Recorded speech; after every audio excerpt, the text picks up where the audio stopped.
নমস্কার বন্ধুরা, আজকে আমি খাসির মাংস করব। প্রথমে কড়াইয়ে তেল দিলাম, আলুগুলো লাল লাল করে ভেজে নেব।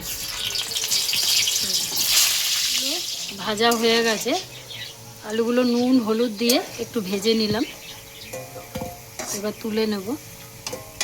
তেলের মধ্যে দিয়ে দিলাম গোটা গরম মশলা, তেজপাতা, এলাচ, লবঙ্গ, দারচিনি সব দিলাম। এবার পেঁয়াজগুলো দিয়ে দেবো। পেঁয়াজগুলো দিয়ে দিলাম।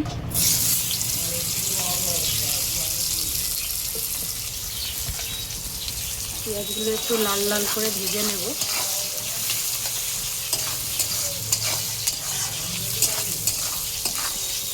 পেঁয়াজগুলো লাল লাল করে ভেজে নিয়েছি।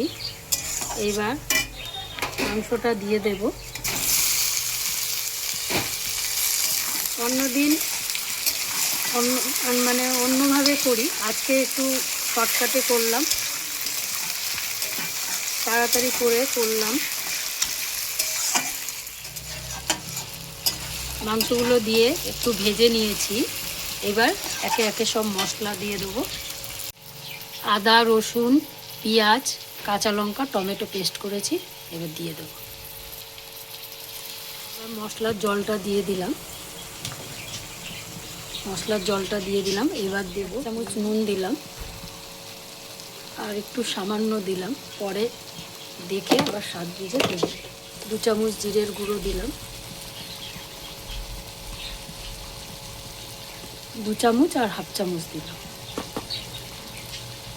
আর 2 চামচ হলুদ গুঁড়ো দিলাম, একটু চিনি দিলাম। কষাতে হবে, খাসির মাংস তো কষাতে অনেক টাইম লাগে, একটু কষিয়ে নেব ভালো করে। মাংসটা কষানো হয়ে গেছে। এবার আলুগুলো দিয়ে দিলাম। এর মধ্যে আলুগুলো একটু মশলাটা মাখিয়ে নিই। একসঙ্গে প্রেশার কুকারে এবার দিয়ে দেব।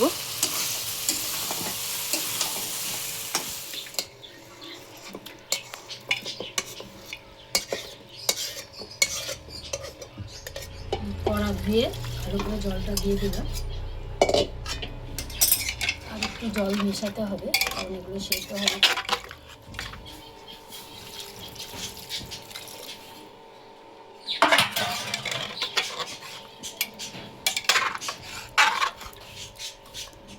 একটু গরম মশলা দিয়ে দিলাম সামান্য।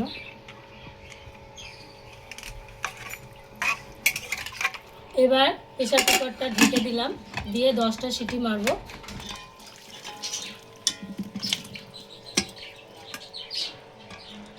মাংসটা হয়ে গেছে, প্রেসার কুকার থেকে নামিয়ে নিয়েছি। এরম করে রান্না করে খেয়ে দেখবেন, ভালোই লাগবে। এটা শর্টকাটে করেছি।